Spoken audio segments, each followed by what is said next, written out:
Hey, I'm Nora. On my 16th birthday, my parents didn't bake a cake. They packed my things in garbage bags and locked the door. No warning, no goodbye, just silence. But that wasn't the worst part. What hurt more was realizing they'd been planning it. Stealing from me, replacing me, erasing me. Before we dive in, tell me, where are you listening from? And has family ever betrayed you like that? Let's talk about it. I didn't wake up in my bed that morning. I woke up on the porch, bare feet cold against the wood, my sweatshirt twisted up around my ribs, and the Oklahoma air harsher than I remembered. 3 trash bags sat beside me. No ribbons, no cake, just black plastic cinched tight like body bags. One of them had my name scrawled across it in red marker. Nora. The screen door behind me creaked open just a sliver. Long enough for the hum of the TV to leak out and for a text to buzz on my phone. The only thing they didn't bother to pack. Asterisk time to make your own way. Don't come back, Mom. Asterisk that was it. No explanation, no voice, no goodbye. I stared at the message, blinking once, twice, then once more just to see if it would vanish. Didn't. Yesterday I was still their daughter. This morning I was just a line of text deleted. I sat there a few minutes longer, not crying, not moving. I didn't scream or bang on the door. I didn't beg. You lose the right to that when your mom decides to throw you out like junk mail. Part of me wasn't surprised. I'd felt it coming. Just never thought they'd actually follow through. Especially not today. 16.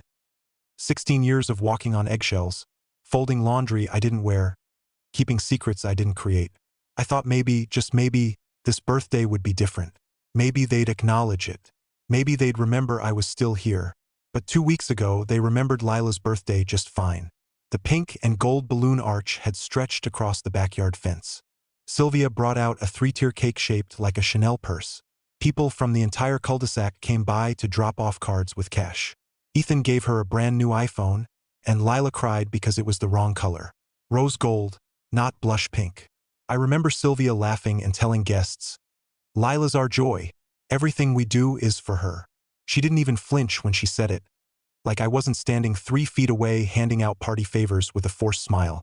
Now here I was, wearing the same hoodie I slept in, my socks half wet from morning dew, digging through plastic bags for my toothbrush. I could still smell the leftover frosting from Lila's party when I opened one of the bags.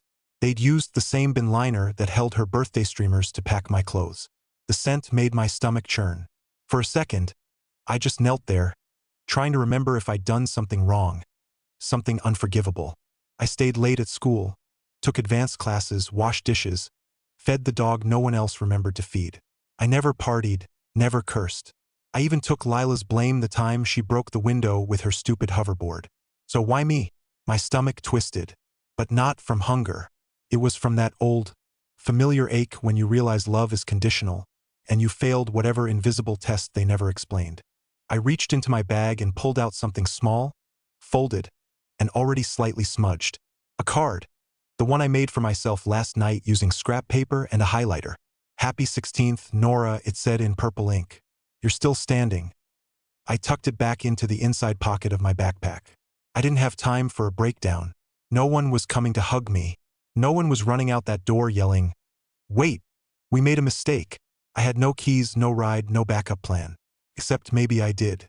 Taped to the inside lining of my coat was a tiny black flash drive. It felt heavier now than it ever had in my hand. I'd been adding files to it for months, maybe longer, without even realizing why. Just things that felt wrong. Screenshots, PDFs, voicemails, little clues I couldn't explain but didn't trust to leave untouched. I knew this day might come. I just didn't expect it to be so cold. But now that it had, I wasn't helpless. I wasn't foolish. And I definitely wasn't disposable. I stuffed everything I could carry into my backpack. Some clothes, my school binder, the phone charger I'd somehow remembered to grab from the outlet last night. Then I rolled the trash bags to the edge of the porch and left them there, like they'd left me. As I walked away, I didn't look back. Not until I reached the corner. From there, I turned to face the house one last time. The blinds were half open. Someone, probably Lila, was watching from the front window. I could just make out her silhouette behind the curtain. She didn't wave. Of course not. They probably thought I'd cry, call someone, show up at a neighbor's. But I wasn't going to cry. I wasn't going to call. Instead, I mouthed something only I could hear. You'll regret thinking I was disposable. Then I turned my back on the place I used to call home and started walking. I didn't run away. I walked slowly, with a plan forming in my head. I crossed the intersection at 43rd and Pine with my hood up and my head down. The Oklahoma sun was already too bright for a day like this. It had to be close to 10 o'clock. The wind didn't cut like it did in the early morning, but it still carried that sting, the kind that makes you question if you're walking towards something or just walking away. The library came into view like a sanctuary I didn't believe in, but needed anyway. I passed the sliding glass doors, ignored the security guard's curious glance, and made my way to the farthest corner on the second floor. That spot near the charging station with the broken lamp. Nobody ever sat there, and more importantly, no one ever asked questions. I plugged my phone into the wall, powered up my school-issued Chromebook, and took a long breath through my nose. I hadn't cried. Not at the house, not on the street, and not now. I didn't have the luxury. What I had was a battery at 18%, a charger that sparked when it got too hot, and a flash drive in my jacket that could crack a truth wide open. But first, I opened my email. Nothing new, just a system alert from the school reminding students about lunch registration deadlines. Funny how that word lunch could punch you in the gut when you hadn't eaten since yesterday morning. 3 months ago, I'd gone to the school counselor's office and applied for free lunch because Sylvia said we couldn't afford all these extras anymore. But the application was flagged. They said I was already receiving benefits. The woman behind the desk squinted at her screen, tapped a few keys and said, "You're all set, Nora. You've been on our approved list since the start of the year." That was news to me. I asked to verify my records. She hesitated but printed a page. Standard contact info, confirmation of eligibility, even a signature. Except the number listed wasn't mine. The email wasn't mine. The signature definitely wasn't mine. It was my name, sure, but the handwriting was a joke. Loopy cursive with a heart over the I.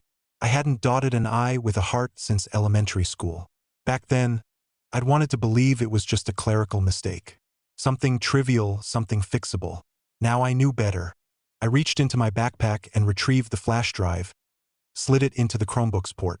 A single folder sat inside. Emergency. I clicked. It opened like a door slamming shut behind me. Dozens of files, labeled, dated. I didn't even remember saving half of them. One folder was titled Lunch App. Another said Snap Access, but it was the one labeled ID_NDL that made my skin crawl. Inside were images, scanned documents. One was a state ID. It had my face but not my face. It was a school photo from 7th grade, cropped and superimposed onto a government template. The name said Nora Delaney. The birth date matched. The address matched, but the expression, wide-eyed and edited to look older, was like something ripped from a parody. I scrolled through more images. Fake pay stubs, Medicaid forms, 2 tax returns filed under my name. It all fit together like a jigsaw puzzle that someone else had solved using pieces from my life. Sylvia once asked me, "Do you remember where your birth certificate is?" I shrugged. She smiled too easily and said, "Never mind. I found it." Ethan once said, "You're not using your social for anything right now, right?" I need it for a thing with the car title. It's just a placeholder. I've been 12. Back then, I thought they were careless. Now I knew they were cunning. I gripped the edge of the desk so tight my fingers ached. Couldn't breathe. Not out of panic, but from the weight of a realization settling into my lungs like smoke. They didn't just favor Lila. They used me. I was the name on the dotted line when they needed a discount. I was the extra dependent when taxes rolled around. I was the invisible account that made their lifestyle look clean. They saw me as useful, not loved. Useful girls don't get birthday cakes, they get garbage bags. The keyboard blurred. My fingers trembled over the touchpad. I opened a new tab, typed the name of someone I hadn't contacted in months. Marina.holt@tulschools.net. She was my programming teacher from last semester. Quiet. Brilliant. She once helped a classmate recover an entire deleted drive by reconstructing its fragments from the server cache. She didn't ask questions. She offered solutions. I typed, "Can I ask you something privately?" I didn't hit send. Not yet. Instead, I clicked open the folder marked Confirm Backup and synced it with the cloud. Then I opened a new document titled Asterisk. They took my name. Now I'll take it back. Asterisk. If they wanted to steal my name, they should have made sure I couldn't prove it was mine. By the time the library lights dimmed for the mid-afternoon energy cycle, I was still in the same seat, fingers curled around the edge of the keyboard like I was bracing for an earthquake. My message to Miss Holt sat unsent. The cursor blinked beside the words, "Can I ask you something privately?" Like it was daring me to follow through. I stared out the second-floor window for a moment. The sun had moved across the sky, staining the sidewalk with amber tones and long shadows. Cars rolled by. People existed. Tulsa kept spinning like nothing had happened. But something had, and it didn't stop spinning inside me. I minimized the message tab and opened the district portal again. My login still worked, probably because no one thought I'd have a reason or the nerve to access it after today. Clicking through the tabs, I pulled up my scholarship file. I'd flagged it months ago when things first felt off, but I didn't realize how wrong they were until now. The application on file wasn't mine. My name was typed correctly. The birth date matched, but the handwriting on the personal statement made my throat tighten. It was Lila's. Slanted, overconfident, curling her GS and adding unnecessary loops to her LS. I knew it like I knew the feel of her lies. Elegant, obnoxious, meant to distract. My original essay. Gone, replaced like I never wrote it, like I never mattered. They didn't just cut me out of the house. They rewrote the script and gave my part to someone flashier. I opened another tab, searched my email archive, and then I remembered. 2 weeks ago, just before winter break, Miss Holt pulled me aside after class. She closed the door quietly and spoke like we were both standing on the edge of something fragile. Asterisk, I'm not supposed to say anything, but your scholarship application was altered after you submitted it. I saw the metadata. Asterisk, I remember blinking at her. Altered how? She hesitated, then pulled out a post-it with her personal email. Asterisk, if you need to talk off the record, I'm here.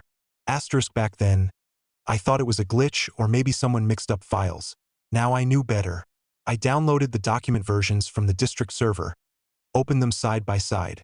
Mine, written in my voice with grammar checked 3 times, describing late nights doing homework at the kitchen table while Lila FaceTimed her boyfriend. There's full of buzzwords, vague platitudes, and just enough exaggeration to make it sound poetic, but not authentic, not real, not me. And there, buried in the footer, was the edit history. User S_Delaney, timestamp 11:42 p.m., 3 nights before submission closed. I sat back in the chair and whispered into the stillness. She did it. Sylvia didn't just sign the papers. She forged my words. She took what I worked for and handed it to Lila like it was a gift bag at a baby shower. Suddenly, so many moments snapped into place. Her asking me to print out my essay again. Asterisk, the old one didn't save. Asterisk, her telling me, don't be dramatic. You'll get another chance. Her offering to submit it for me so I could focus on finals. She wasn't helping me. She was replacing me. All those late nights, I thought she was watching TV in the living room. She was sitting at the kitchen table with my future in her hands, redrafting my story to fit her favorite child. My palms burned. I saved everything, PDFs, version history, screenshots, into a new folder, labeled it mirror_proof because from now on, I wasn't assuming anything at face value. I opened Miss Holt's contact again, rewrote the message. Asterisk, I need to talk to someone off the record. It's about my application and maybe more. Asterisk, I hovered over the send button but didn't click it. Not yet. I needed to keep digging.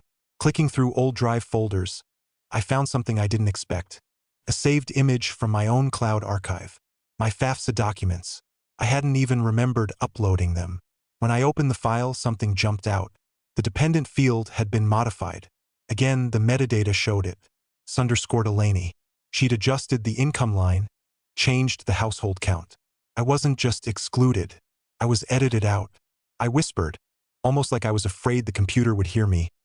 If she changed this, what else has she changed? I moved the mouse to a folder marked tax_returns_3YRS. Double-clicked. The loading icon spun once, then twice. I wasn't just kicked out. I was cut out, and I was going to find out why. I adjusted the brightness on the Chromebook as the screen flickered. The folder I'd opened was still scanning files, but my fingers itched for distraction. I opened a browser tab, typed in TikTok, and logged into the backup account I'd made last year when Lila blocked me on her main one. It was supposed to be a joke between us back then. Asterisk, you're so dramatic, Nora. Nobody wants your mopey playlists on their feed. Asterisk, she'd rolled her eyes, but her voice held that sour-sweet tone she saved for digs disguised as jokes. Now I knew better. The feed loaded quickly. A trending video played before I even had time to scroll, captioned in bold white text. Drama queen meltdown over laundry. I stared, my throat closed. It was me in my old bedroom, sitting on the floor, sobbing into my hoodie. The exact moment I had broken down after Sylvia blamed me for ruining another weekend by asking why Lila never helped with chores.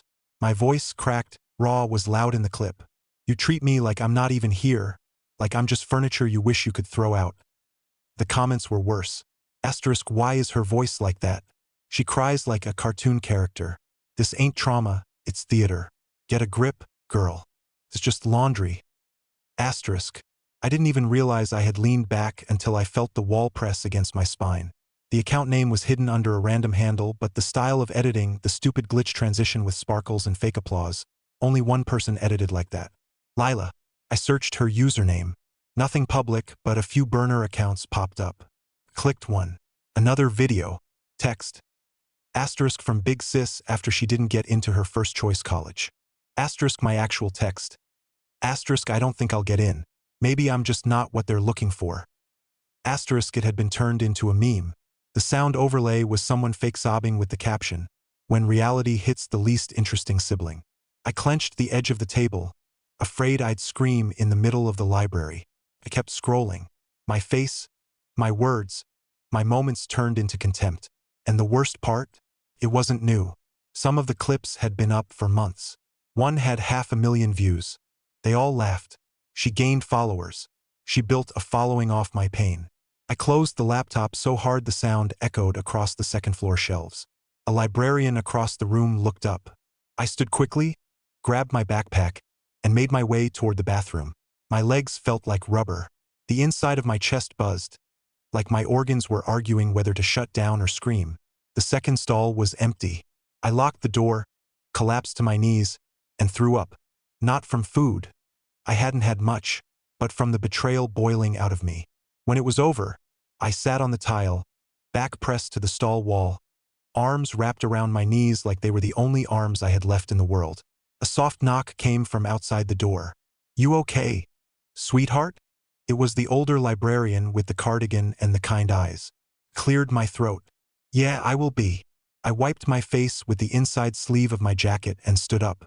My reflection in the bathroom mirror looked exactly like someone who had finally hit the bottom of the well and found a spring underneath. Back at my table, I pulled open my laptop again. No more shaking hands, no more blurry vision. I created a new folder, labeled it social_defamation, screenshotted everything, saved the links, archived the clips, every post, every tag, every shred of evidence. This wasn't just bullying. It was coordinated, deliberate, and it had consequences. I opened my email and began typing to marina.holt@tulschools.net. Subject: Need guidance off the record. If someone's impersonating me online, can I prove it's illegal? My heart was pounding, but it wasn't fear anymore. It was fuel. They thought this would humiliate me into disappearing. But silence is just the sound before thunder.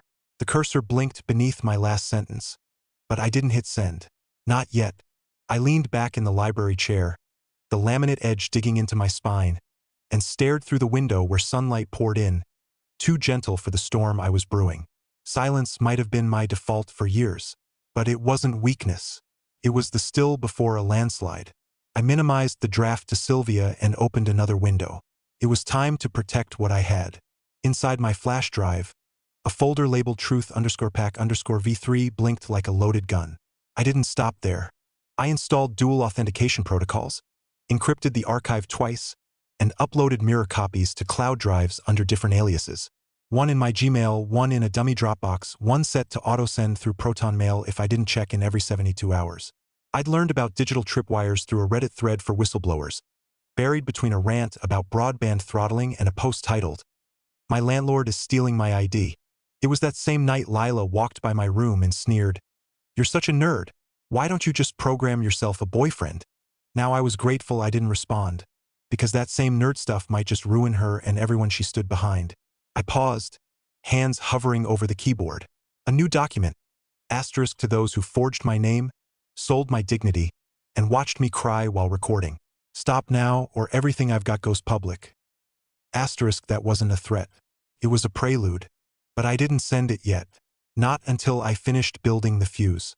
As the code compiled and the final mirror upload completed, I remembered a moment from a week ago.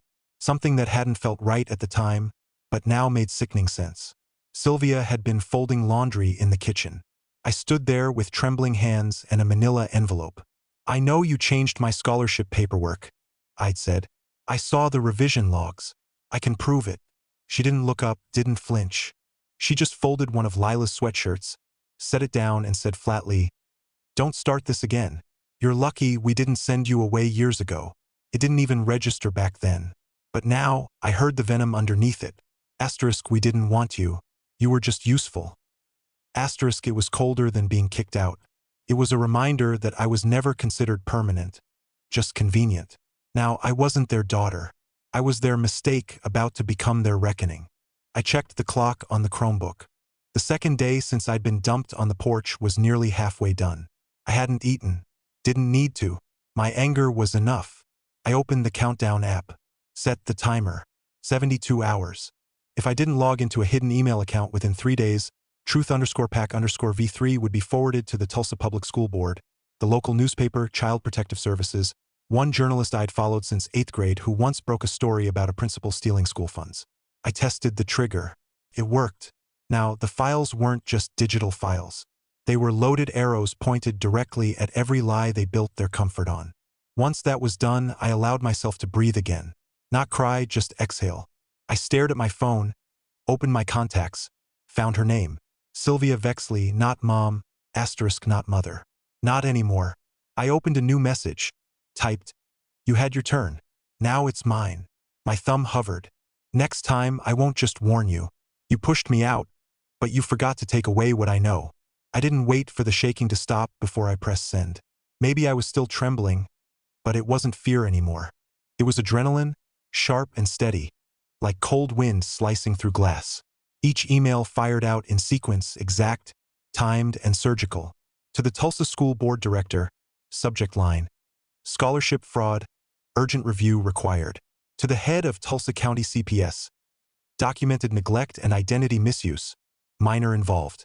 To Daria Boone, the only local journalist I trusted to chase truth over clicks. "Teen kicked out, evidence inside." I didn't attach a sob story, just links, screenshots, timeline tables, an audio clip with Sylvia's voice saying, "You're lucky we didn't send you away years ago." They could draw their own conclusions. I had enough smoke to start a wildfire, and it didn't take long. By noon, a thread exploded on a private Facebook group called Tulsa Parent Watch.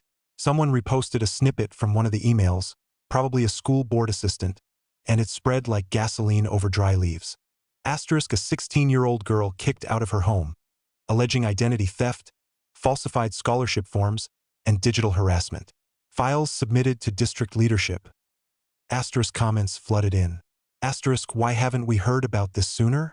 If even half of this is true, someone needs to lose their job. Tag every parent. This isn't just about one kid. Asterisk, someone under the name Mabbard 1976 asked, "Where was the counselor? Why wasn't this flagged earlier?" Sylvia must have seen it, because less than an hour later, she posted on her Facebook, "We did everything for our daughter. She made her choice to leave. Now she's spreading lies to hurt people who raised her." And of course, Ethan chimed in. His comment read, "She hacked our devices. She's unstable. She's dangerous." Lila added hers soon after, "We don't deserve this. I don't even consider her family anymore. No one tagged me. No one had to. I was the earthquake underneath their curated lawn." One woman responded to Sylvia's post, "If she's so unstable, how come her timeline checks out? Her documents are cleaner than a court exhibit." They tried to scream over me, but the internet doesn't forget screenshots. And I'd backed up everything twice. Still, it hurt. It wasn't just the betrayal. I was used to that. It was the gall of their denial, the way they twisted the truth like they had every right to define it. I didn't cry. Not anymore. Instead, I opened a zip file from my desktop and uploaded it to Dropbox. I named it response_pack. Inside were video recordings of me navigating the scholarship portal showing timestamps, screenshots of the original versus altered essays, metadata logs with Sylvia's user ID, Audio from our final kitchen conversation where she said I was lucky not to be sent away. The TikTok screen recordings, the ones Lila claimed didn't exist. I drafted a short message and shared the Dropbox link to all 3 original email contacts.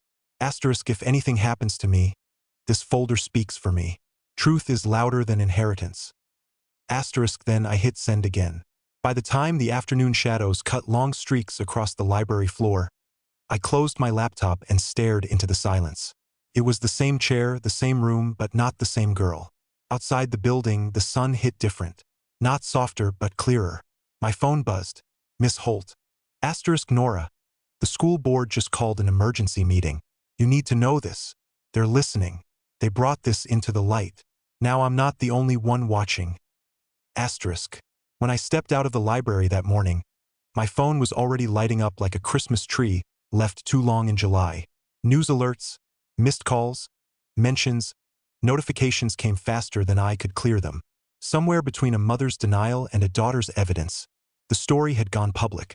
On the homepage of the Tulsa Ledger, my name wasn't hidden behind pseudonyms anymore. It was right there in bold beneath a headline that stopped me in my tracks. Teen exposes parents in financial aid scandal. School board responds. A photo from months ago, one of my school ID headshots, sat next to the article. I looked distant in it, detached. Back then, I just wanted to graduate and get out. Now, I wasn't just leaving. I was breaking every door they'd locked me behind.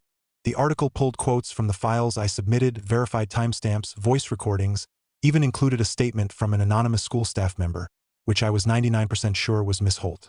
Then it started snowballing. Someone posted the article on Reddit under the title. She brought receipts and a flash drive. It hit the top of r/public freakout by noon. On X, my name trended for 3 straight hours in the Oklahoma region. Sylvia's Workplace, a small tax prep office with glowing Yelp reviews, posted a statement within an hour. Asterisk, we have suspended the employee in question pending investigation. We are cooperating fully. Asterisk, Ethan's Uber account deactivated. Someone screenshotted the driver app error and added the caption, guess karma doesn't tip either. But of course, they didn't go quietly. Sylvia posted a video on Facebook, lips pinched in faux concern. We did our best, but Nora has always struggled emotionally. We gave her everything. She left. She's not well. She tried to smile at the end, like it would soften the knife she just twisted. Then Lila showed up on TikTok. Of course. Background music, sad piano, the caption. When your own sister turns your whole world upside down. She showed old photos. Me holding her at a birthday party. Us on a school field trip. Then a black screen with text. Asterisk, I never thought she'd try to destroy us. Asterisk, but someone in the comments said what I didn't have to. Asterisk, you literally posted a video mocking her breakdown. This isn't grief. It's exposure. Asterisk. The tide was turning. Even people who didn't know me began stitching their own TikToks, comparing scholarship signatures, analyzing the metadata from my files like amateur detectives. What started as one girl speaking up became a local reckoning. Then came the next domino. A woman named Nancy Ferris, our old neighbor from when I was 9, posted on a parenting forum. Her post started mild, then took a sharp turn. Asterisk, I remember Ethan bragging at a barbecue once about his smart move, faking disability for tax deductions. We laughed awkwardly, thought it was just an exaggeration. Guess not. Asterisk, she attached a screenshot of a 1099 form under a company name that matched one of the shell vendors I'd flagged. That was all it took. The media vultures didn't circle. They swarmed. Miss Holt messaged me around dinner time. Asterisk, just finished my Channel 6 interview. They wanted background on your academic record. Told them you were brilliant and brave. Asterisk, I didn't reply right away. My hands were still hovering over a different screen. An email from Sylvia. Subject, you're ruining lives. Body. Asterisk, come home now. Enough with this. We raised you. We protected you. You're going to live with this guilt forever. Asterisk. I sat there staring at it. No apology. No accountability. Just desperation dressed up as righteousness. I replied, I'm not coming home. I am home. I built it with truth.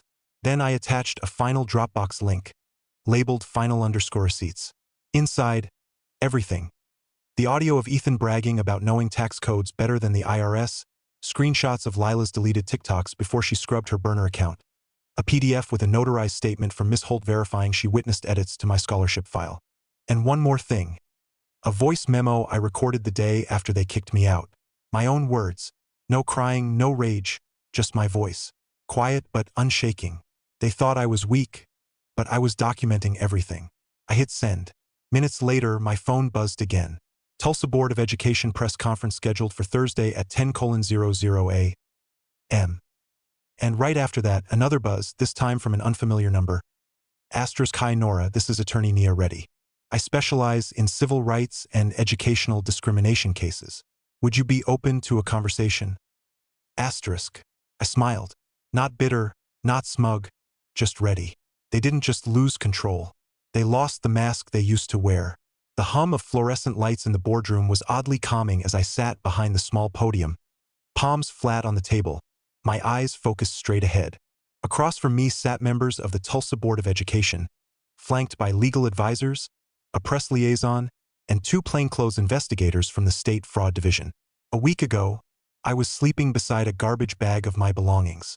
Now I was here being asked to walk through the timeline of my own erasure with receipts. The press conference was live-streamed through the district's YouTube channel and broadcast by 3 local news stations. I could see the little red light blinking on the camera, capturing every word. But my voice didn't shake, not once. I explained what they had done, one piece at a time. How my mother forged documents to steal my scholarship and reassign it to my sister. How my stepfather used my name for financial aid scams. How my breakdowns became TikTok content. How they kicked me out. Not just physically, but legally, emotionally, completely. A board member leaned in. Miss Delaney, why didn't you come forward sooner? I did, I said. You just didn't listen. There was silence. Not defensive silence. Reverent silence. When I finished, they confirmed it. Sylvia Vexley and Ethan Whitlow were being formally referred for investigation by the State Attorney General's office. The word fraud was said out loud on record. For the first time, it wasn't just mine to carry. It belonged to the public now. Later that afternoon, while I was still at the library processing the adrenaline and aftershock, I got the email. It was from a woman named Liana Chavez, director of a youth housing and advocacy nonprofit in Oklahoma City. She wrote, Nora, we've followed your story with both heartbreak and admiration. Your strength, clarity, and courage reflect the very heart of our mission.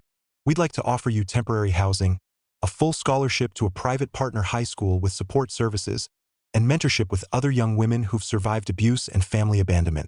You deserve safety and stability. We'd be honored if you said yes. I stared at the screen for almost a full minute. I wasn't used to offers that didn't come with ultimatums. Eventually, I replied, asterisk yes, with gratitude. I'm ready. Asterisk. The next day, I logged in to the Tulsa Youth Forum. I wasn't scheduled to speak, but after my story made headlines, one of the moderators reached out, asking if I'd share a few words to close the event. I didn't prepare a speech. I spoke from the same place I'd spoken all week, from where the wounds were. People think survival means staying quiet, but sometimes survival means saying no to your mother, to your father, even to the person you wanted them to be. I paused. I don't hate them. I hate the choices they made. And I hate that they thought I wouldn't notice. In that moment, I wasn't speaking to the crowd. I was speaking to the version of me who sat on the porch that morning with a stuffed backpack and a shattered heart. And she heard me. The fallout came quick and hard after that. Sylvia was fired from her job permanently. Ethan's records were flagged by the IRS, and I heard rumors he'd left town to visit family in Missouri, though no one could confirm it. Lila, sweet, curated influencer Lila, deleted all her social media. Her entire aesthetic collapsed in a day. Someone said Sylvia was spotted boarding a bus headed west. No luggage, no makeup, no goodbye post. Funny, for people who had all the power, they disappeared without a trace. As for me, I was in my new room, bare but clean, safe. I had a mattress on the floor, a desk in the corner, and a little cactus on the windowsill that reminded me of the one I left behind. I named this one Hope. After the forum, I closed my laptop and just sat. Not triumphant, not gloating, just steady. They tried to erase me.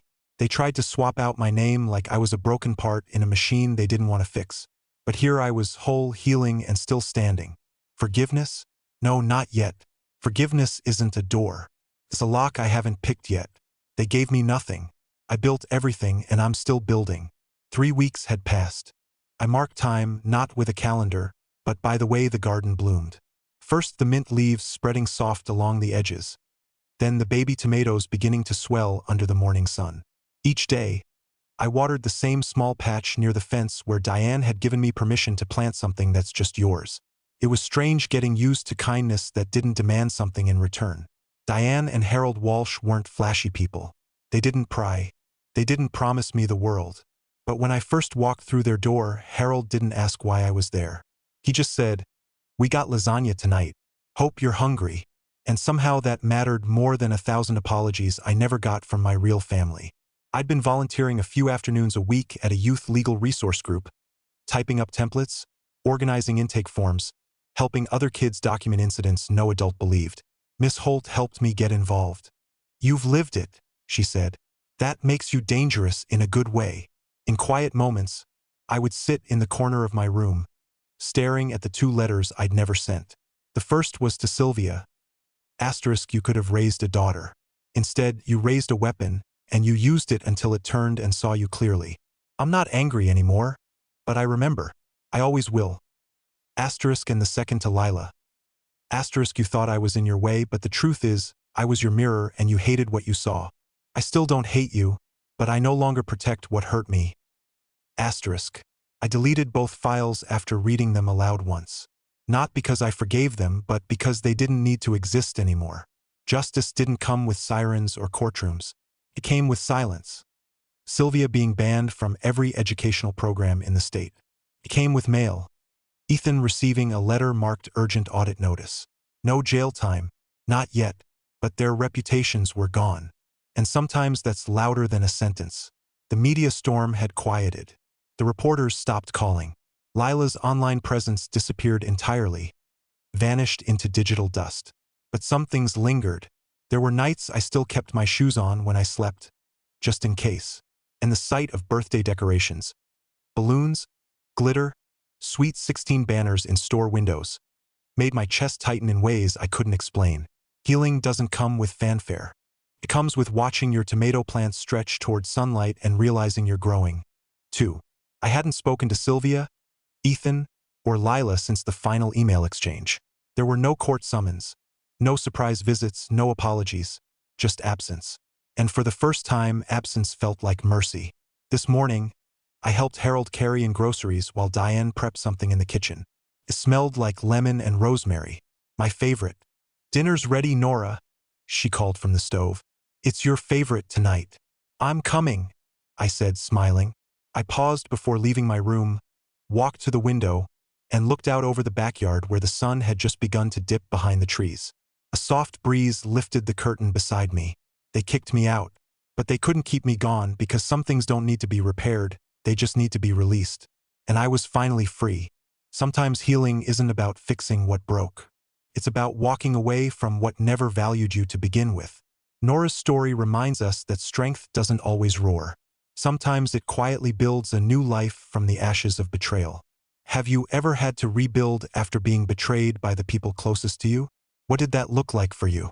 Let us know in the comments. Your voice matters here. And if the story moved you, don't forget to subscribe so you never miss the next chapter of courage, truth, and redemption.